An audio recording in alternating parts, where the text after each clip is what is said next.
우리 정치의 한 달 앞을 내다봅니다. 월간, 오늘은 월간 하태경 편입니다. 국민의힘 하태경 의원 어서 오세요. 네, 반갑습니다. 식사는 어떻게 좀 하고 오세요, 이 시간이면? 밥을 먹고 와야 되는데 밥은 못 먹었어요. 빵 드시고 오셨어요? 아니 이제 바나나 좋아해서 바나나랑 바나나. 고구마도 쪄놓은 게 있더라고요. 밥 한 공기 드셔야죠. 그러게 말이에요. 요즘 같은 시국에 밥을 먹어야 되는데. 남기고 그러시면 안 됩니다. 그 얘기 잠깐 이따가 하고요. 예, 예. 아니 오늘 월간의 시작은 정치가 아니라 스포츠 얘기를 좀 시작을 그렇죠. 하려고요. 예, 예. 어제 하 의원님이 명단 하나를 공개하셨는데 지난주 축구협회에서 기습 사면했다가 사흘 만에 철회한 사면 대상자 100명. 축협이 그 사면 대상자들을 비공개로 해서 많이들 궁금해했는데 그걸 입수해서 발표하셨어요? 그러게요. 그게 지금 저 문화체육계에서 네. 승부 조작사들을 지금 무더기로 사면하고 있어서 네. 체육계에서는 축협이 그리고 문화계에서는 그 CJ ENM이 네, 그것도 있어요. 그래서 CJ ENM 그 재입사 문제까지 묶어서 지금 얘기하시는 거예요? 둘 다 승부 조작이에요. 자, 하나하나 보죠. 예. 축협은 이제 다들 아시겠지만 한 10년 좀 됐죠. 그 이제 승부 조작 가담자 48명. 근데 이분들뿐만 아니라 총 100명을 사면했다가 철회했는데 예. 아직 승부 조작 48명이 있다는 얘기는 들었는데 그 외에는 어떤 사람들이 들어 있던가요? 그래서 명단에. 이제 이 뇌물 비리도 있는 것 같고요. 이제 이름 뇌물이요? 실명은 성만 공개했어요. 예. 그래서 그 이제 뉴스가 나왔을 거 아닙니까? 검색을 해 보니까 그러니까 그때 징계일 몇 년도가 쭉 있는데 법인카드 불법 사용, 뭐 뇌물 심판 사건, 이건 사실 좀 대형 비리죠. 그리고 금전 비리로 제명된 사람 한 8명, 무기한 자격 정지 받은 사람 14명 들어가 있고, 예. 또 좀 질이 안 좋은 게 그러니까 작년에 징계한 거. 네. 그것도 한 10명 정도. 10년 전이 아니라 작년 작년에 징계를 징계한 거. 올해 풀어줘요? 물론 중징계는 아닌데 그런데도 불구하고 하지만 사면 좀 다른 문제잖아요. 10명이나 들어있어요? 예, 작년에 징계한 걸 올해 허허. 사면해주고 이건 좀 상식 바뀌죠. 거기에 뭐 선수 심판에 대한 폭력 사건으로 또 징계받았던 사람도 사면됐고 뭐 그렇죠. 예. 그러네, 뇌물도 있고. 비난이 본물 터지듯이 쏟아진 뒤에 축구협회 부회장단하고 이사진이 사퇴에 책임지고 전원 사퇴하겠다 이렇게 발표했습니다. 이 정도면 수습책 되겠습니까? 그러니까 이제 철회는 했는데 문제는 재발 방지인데 재발 방지하려면 누가 주도했는지 왜 이런 일을 벌였는지를 사면을. 진상을 좀 알아야 돼요. 아, 진상을 알아야 되는데 그래서 제가 지금 그 CJ ENM 오디션 승부 조작 사면 묶어서 예. 좀 국정조사를 추진해 볼까. 잠시만요. 왜냐하면 이제 재발 방지에 대한 확실한 담보가 없거든요. 국정조사까지 생각할 정도로 지금 엄중하게 보신다고 했는데 축구협회 사면 얘기와 함께 지금 CJ ENM 재입사 얘기를 하셨어요. 그렇죠. 이게 무슨 얘기 하는 분들 계실지 모릅니다. 무슨 얘기죠? 이건 이제 한 4년쯤 전이죠. 이제 제가 밝혀낸 건데 오디션 투표로 승부 조작을 했죠. 프로듀스 101이라는 101, 그 예. 유명한 오디션 그렇죠. 프로그램이 있었어요. 그것도 시즌 4개를 예. 하나도 아니고 예. 등차 수열이야. 투표 숫자가 그랬어요. 맞아요. 등차 수열이에요. 맞아요. 등차 수열. 기억나요. 등차 수열 공식을 만들어 놓고 거기에 이제 대입한 거예요. 그거 밝혀내신 분이 네, 하의원이었어요. 그렇죠. 근데 그때도 경영진이 몰랐을까? 그때 이제 프로듀스 이제 위에 프로듀서 아래 프로듀서 두 사람이 이제 구속되고 실형을 받았죠. CP하고 이제 그 아래 밑에 PD하고. 받았는데 경영진은 빠졌어요. 네. 근데 이번에 이제 두 사람 다 재입사를 시켜줬거든요. 징역 2년을 살고 출소했는데 이번에 재입사를 허가한 거죠. 그러니까 김모 씨는 더 전에 입사했고 CP는 안모 PD는 이제 최근에 재입사를 했는데 그렇군요. 근데 이 CJ ENM에 끼친 그 손실이 굉장하거든요. 오디션 자체가 없어졌고 아이돌 그룹으로 뜰 뻔한 사람들이 그냥 가라앉았잖아요. 그런데도 어떻게 재입사를 시키지? 그러니까 의심이 커지는 거예요. 어떤 부분을 의심하시는 겁니까? 그렇게 치명적인 손실을 준 사람들을 재입사시킬 수 있다는 거는 예. 그 경영진이 묵인했거나 이면 합의가 있었던 거 아니냐. 우리가 그냥 총대 메고 들어갈 테니까 나중에 받아주라. 또 뭐 폭로할지도 모르니까 본인들은 이제 죄값 치르고 나왔기 때문에 그렇지 않고서야 이렇게 재입사를 받아줄 이유가 없다. 그렇죠. 아니 그런데 워낙 뭐 프로그램을 잘 만드는 거는 인정받는 PD들이니까 입사시킨다 이렇게 생각할 수도 있는 거 아니에요? 사기업이니까? 근데 이제 ESG 경영을 하는 기업이거든요. ESG 경영. ESG 경영 위반이에요. 제가 또 특히 문제 삼는 게 예, 예. 그냥 원래 뭐 부도덕한 기업이면 그러려니 하겠지만 음, CJ ENM은 우리 문화계를 거의 뭐 음. 대표적인 기업 아니에요. 예, 문화계에. 예. 그럼요. 예. 그래서 ESG 경영에도 정면으로 위반되고 아, 그리고 이게 이제 일종의 또 취업 비리이기도 해요. 오디션 통해서 우리 이제 젊은 친구들이 사실 연예계 데뷔를 하고 사실 음. 취업하는 건데 음. 취업 비리를 저지른 거거든요. 그래서 굉장히 이거는 중대 범죄고. 공정의 문제다. 특히 그렇죠. MZ 세대들이 요새 많이 관심을 갖는 공정의 문제에 그렇죠. 집중하고 근데 계시는 어제 거군요. CJ가 사과를 했더라고요. 사과했습니다. 사과했는데 문제는 또 아랫사람만 잘못했다. 윗사람 채용한 건 문제 없다는 식으로 어제 또 사과문이 나와가지고 국정조사를 그냥 말로만 하시는 게 아니라 진짜로 추진하실 생각이세요? 대응하는 거 보고 대응하는 거 보고 특히 CJ가 예. 어떻게 최종 입장 내는가를 좀 보고 어떻게 해야 맞다고 보시는데요? 일단 이제 두 사람 재입사는 철회해야 되죠. 아하. 그리고 자기들이 정말 잘못했다. ESG 경영 위반했다. 솔직히 인정을 하고 대국민 사과를 해야 된다고 봅니다. 대국민 사과까지 요구한다. 예. 축구협회 같은 경우는 지금 뭐 전원 사퇴했잖아요. 정몽규 회장만 빼고 다 사퇴했는데 그래도 근데 이거 이제 더 부족해요? 재발 방지가 중요한데 예. 이제 서로 잘 아는 사람들이기 때문에 봐주고 싶은 그런 마음이 항상 있을 거 아니에요. 재발 우려가 있거든요. 그래서 진상이 뭔지 누가 주도했는지 누가 주도한 걸로 짐작이 되세요? 그거 잘 모르겠어요. 진짜 모르시겠어요? 예. 그래서 지금 보면 뭐 다 사퇴하는 이런 분위기거든요. 예. 근데 사퇴했다가 또 다시 뽑을 수 있잖아요. 아하, 알겠습니다. 그쪽 동네에서는. 그 정도가 나오지 않으면 국정조사 정말 추진하겠다. 예. 이렇게 말씀. 월간 하태경 함께하고 있습니다. 당내 이슈로 가보죠. 아니 하 의원님. 대체 요즘 국민의힘 지도부에 무슨 일이 있어요? 아니 매일매일 설화가 하나씩 터져요. 아, 제가 지역구를 갈 수가 없는 게 이제 가면은 이제 하 의원 어떻게 네 당은 이재명보다도 못하냐. 그렇게 문제 많은 진짜 한심해 죽겠다. 국민의힘 지지자분들이 예, 잡고 그러죠. 예. 아니 그러니까 지금 뭐 김재원 최고의 설화부터 시작해가지고 또 홍준표 저 시장하고 김기현 예, 대표의 그렇죠. 설화 설전 있었고 어제는 예. 주수진 최고가 양곡관리법 대안으로 밥 한 공기 다 비우기 캠페인 하자 했다가 그냥 여론의 문매를 맞았거든요. 뭐 본인은 진위가 왜곡됐다. 이거 굉장히 좀 서운해하시는 것 같긴 해요. 어떻게 보셨어요? 아 근데 이제 당 대표는 원내 대표랑 좀 달리 예. 당 대표는 악역을 좀 맡아야 돼요. 당 대표는 악역을 맡아야 돼요. 악역 예. 어떻게요? 그러니까 이제 좀 설화가 생기면 음. 단호하게 어떤 조치를 취하고 문책하는 모습을 보여줘야 되고 왜냐하면 그게 당의 노선이잖아요. 우리 당이 가는 방향을 국민들한테 보여주는 거기 때문에 관대하게 해주면 예를 들어 우리는 5.18 폄하 정당이 돼버렸잖아요. 그리고 또 4.3 폄하 정당이 돼버리고 그리고 좀 아주 황당하고 수준 낮은 정당 이렇게 비춰지고 있단 말이죠. 아이고 조수진 의원의 어제 발언. 그러니까 이제 쌀 문제는 그거잖아요. 이제 쌀 소비가 줄어드는 게 시대적 대세고 저도 제가 대학 다닐 때 비교했을 때 그때의 반의 반 정도 먹는 것 같거든요. 한 4분의 1. 그때는 하루 3끼 밥을 먹었고 주로. 3끼 먹었고 밥도요. 밥도 그냥 많았죠. 쑥하게 퍼주셨어요. 그렇죠. 그러니까 4분의 1도 안 되는 것 같아요. 그중에 요즘은 한 끼 반 저도 그런 것 같아요. 정도 먹고 양도 한 반으로 줄었기 때문에 예.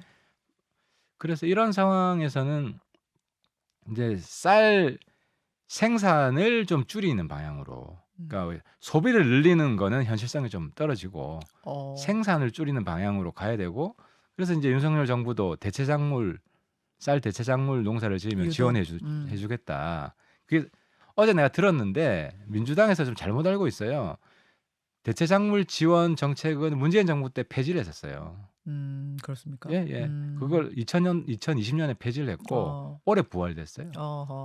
그래서 그 대체작물이 또 부가치도 높고 이 방향으로 가야지. 그러니까 쌀 생산 장려가 아니라 쌀 소비 소비 장려가 장려. 그러니까 아니라 밥을 더 드세요. 고봉밥으로 다시 드세요가 그렇죠. 아니라 예. 방향이 그쪽 방향이 생산을 아니라는 거군요. 감축하는 타작물로 방향으로. 유도하는 그렇죠. 쪽으로 더 적극적으로 좀 가야 된다. 그게 우리 당 방향이 돼야 된다는 거죠. 조수진 최고는 무척 억울해합니다.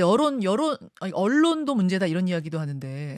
본인은 그럴 수 있죠. 근데 이제 대표가 어제 대표도 동의하지 않는다고 이야기를 했고, 근데 아무튼 대표가 악역을 자처하지 않으면 네.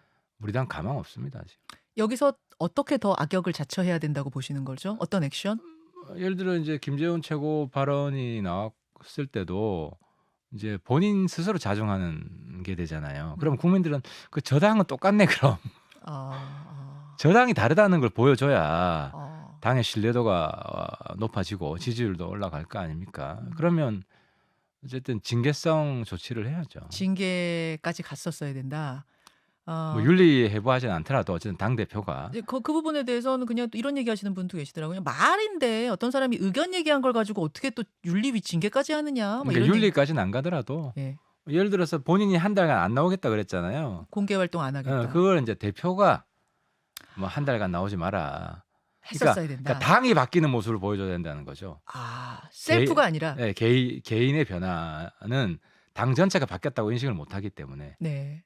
우리 국민들은 우리 당이 바뀌는 걸 보여야 다시 신뢰를 줄 수 있다는 거죠. 그게 핵심이죠. 김재원 최고위원의 한 달간 공개 활동 중지 선언이 스스로 얘기하는 게 아니라 당대표가 명령하는 형식으로 나왔어야 이게 그렇죠. 효과가 있었을 것이다라고 그렇죠. 보시는 거예요. 그렇습니다. 근데 일단 원인은 뭐라고 보세요? 왜 이렇게 자꾸 이 설화의 늪에 빠져드는 겁니까? 수렁에 왜 빠져드는 겁니까? 그러니까 이제 당 내의 문화, 인식 이게 좀 고루하고 구태스러운 것 같아요. 아니 뭐 이제 그런 이야기들이 예를 들어 조수진 의원 이야기 나온 것도 예, 민생 특위에서 나왔던 얘기라는 거 아닙니까? 그렇죠. 나왔다면 예, 예, 아이디어로 나왔다면. 아이디어로 나왔고 또 뭐 본인이 동의했기 때문에 예, 예. 말을 했을 텐데 그만큼 이제 문화가 고루하고 구태스럽고 또 정책 대안은 세련되지 못하고 수준이 낮고 그래서 당 전체가 조금 이제 로우 퀄리티, 품질 저하된 상태에 있는 것 같고요. 이런 식으로 가다가는 지도부도 오래 못 가요. 단명할 겁니다. 비대위 체제 당 대표가 이야기를 홍준표 시장이 했는데 이제 뭐 비대위 하자는 이야기는 아니고 그건 아니에요? 그건 너무 예, 오바고 예. 근데 이제 당 대표가 정신 바짝 차리고 악역을 자처하고 잘못된 것에 대해서는 강력하게 경고 조치를 하고 말뿐이 아니라 실질적인 조치를 하고 그리고 정책 대안도 좀 수준 높은 국민들이 공감할 만한 이런 대안들이 나오지 않고 이러면 뭐 말 그대로 이제 이류 정당 우리 당 이류 정당이 되는 거고요. 그럼 뭐 제3의 정당이 나올 겁니다. 총선 때. 그 얘기는 사실상 여당 역할을 못 하고 있는 거잖아요. 이 지지율로는 우리 지역구에서 안 되겠어 하는 의원들은 결국 탈출할 수도 있다. 지금 같은 상황이 계속 된다면 물론 전제는. 뭐 탈당은 쉽지 않을 거예요. 쉽지 않지만 새로운 예. 정당이 나오면 그 얘기가 그 얘기 아니에요? 좀 다르죠. 탈당한다는 것과 새로운 정당을 만들어서 거기서 모이는 것과. 예. 여하튼 알겠습니다. 좀 심각하게 지금 보고 계세요. 대통령과 여당 지지율이 동반 하락하는 분위기 속에서 민주당은 공세의 고삐를 죄고 있습니다. 공세 수위 높이고 있어요.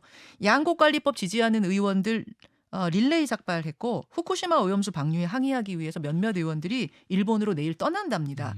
상당히 강경 모드. 이건 어떻게 보십니까? 일본 가는 그런 행태는 극우적 행태예요. 극우? 예, 난 우리나라에 극우가 있다면 민주당이 대표적이라고 보는데 특히 일본 문제에 있어서는 왜 그렇게 보실까요? 일본 극우랑 똑같아요. 예를 들어서 일본에서 가장 극우적 정치인의 가장 선호하는 행보가 뭐냐면 독도 방문입니다. 그래요. 일본 의원들 전에 한번 왔다가 갔던 의원들이 그렇죠. 있죠. 기억나요? 그래서 독도에 오려고 시도를 하고 근데 이제 공항에서 막히잖아요. 막히죠. 그 장면이 입국이 제지되는 장면이 카메라에 잡혀서 일본에 나가면 인기 올라가거든요. 독도는 일본 땅이라는 싸움을 잘했다고. 그 의원들이 그렇죠. 일본의 극우 의원들이죠. 예, 독도 자기 그렇죠. 땅이라고 주장하는. 그러니까 의원들이 그 외교하는 거는 그 나라 국민들의 지지를 얻는 게 목적이거든요. 그럴 때만 성립되는 건데 우리 입장에서는 혐의를 반의를 조장하는 행태를 보여준 거 아니에요. 일본 의원들이. 근데 민주당 의원들이 이번에 가는데 네. 내가 묻고 싶은 게 후쿠시마 그 오염수 문제면 데이터가 있냐. 예를 들어 그 오염수가 실제로 오염이 네. 심각하고 네. 일본 앞바다에 방류된다면 가장 화낼 사람들은 일본 사람들이거든요. 어허. 그죠? 그럼 일본 사람들은 한테서 박수를 받을 수 있잖아요. 네. 그러면은 무슨 데이터를 가져가야 될 거 아니에요. 그 도쿄 전력한테 데이터를 지금 받으러 간다는 거 아니에요? 아니 내놓으라고? 그게 지금 몇 달 뒤에 IAEA가 이거 조사를 한다는 거 아니에요. 일본 데이터 믿을 수 있나요? 자체. 아. 그러니까 데이터도 없이 가서 네. 뭐라고 무슨 이야기를 할 거예요? 몸싸움하러 가나요? 뭐 이제 그 의원들 말씀은 가서 강하게 항의하고 뭐라도 해야 되지 않느냐? 그러니까 항의하고 일본 국민들의 지지를 얻어야 되는데 네. 그 뭐 아무런 수치도 없이 아하. 일본 정부는 문제 없다고 그러잖아요. 그러니까 네. 문제 있는 데이터를 가져가야 일본 언론도 관심을 가질 거고 일본 국민들도 한 목소리 한번 들어볼 거고 그러면 또 일본 환경단체도 있으니까 당신들 잘한다. 같이 연대하자. 일본 사람들 중에 아무도 연대 안 할 거예요. 오히려 일본 극우가 좋아합니다. 왜? 왜요? 항의하러 혐한 분위기가 더 고조되니까. 이거 북한식 외교잖아요. 막무가내로 억지 외교잖아요. 북한식 외교다. 막무가내로 일단 간다. 그리고 막무가내로 가는 거 대책 아니에요. 없이 가는 걸로 보이세요? 저도 갈 수 있어요. 하지만 저는 데이터 가져가겠어요. 알겠습니다. 그 별로 그 국내 정치하는 거라고 좀 보시는 것 같으네요. 시간이 언제 또 이렇게 갔습니까? 노웅래 의원이 어제인가요? 그 국회에서 뭐 휴대폰을 보다가 그게 또 카메라에 포착이 된 모양이에요. 오늘 보셨습니까? 못 봤어요. 못 보셨습니까? 내 재판의 담당 판사 프로필을 좀 알려달라. 뭐 이런 문자를 보내다가 포착이 된 모양입니다. 지금 제가 보여드리고 있는데요. 동아일보에서 찍은 모양입니다. 뭐 김관영 지사를 비롯해서 박범계 장관 등등등 쭉 지금 리스트가 보이는데, 근데 문자를 쭉 보낸 부분인데 요것이 좀 논란이 되고 있어요. 아침에 어떻게 보세요? 뭐 물어볼 수는 있는 것이냐라는 의견과 현역 의원이 저렇게 담당 판사 누구한테 프로필 보내달라고? 누구한테 보냈죠? 그러니까 노웅래 의원이 지금 저기 나오는 이름의 저분들한테 물어본 거예요. 담당 판사 프로필. 판사가 그 어떤 판사에 대해 사람이냐? 알려달라. 어떤 사람이냐 알려달라. 프로필. 예. 글쎄 좋은 변호사 구하려고 했을까요? 저 정도 가지고는 정확히 알 수 없는데요. 그렇습니까? 예, 근데 이제 자기 방어 때문에 이제 재판부에 좀 잘 어필할 수 있는 변호사를 찾긴 하거든요. 누구나 재판에 걸린 사람들은 이제 그런 차원에서 한 건지 저 정도 가지고는 판단하기 좀 어려운 것 같아요. 그래요. 예. 일반 국민들이 저렇게 막 전화해서 문자로 내 판사가 누군지 이렇게 알아보려고 근데 하면 알아보기 여러 어려울 사람들한테 보냈다는 거는 예. 조금 뭐 국민들이 볼 때는 역시 국회의원 좀 뭐 세구나 뭐 이런 어떤 부정적 의식은 가질 것 같습니다. 정치 불신은 좀 가져올 것 같습니다. 여기까지 오늘 아침 화제의 뉴스까지 같이 나눠봤습니다. 하태경 의원님 고맙습니다. 예, 감사합니다. 김현정의 뉴스쇼는 시청자 여러분의 참여를 기다립니다. 구독과 좋아요, 댓글 잊지 않으셨죠? 알림 설정을 해두시면 평일 아침 7시 20분 실시간 라이브도 참여하실 수 있습니다.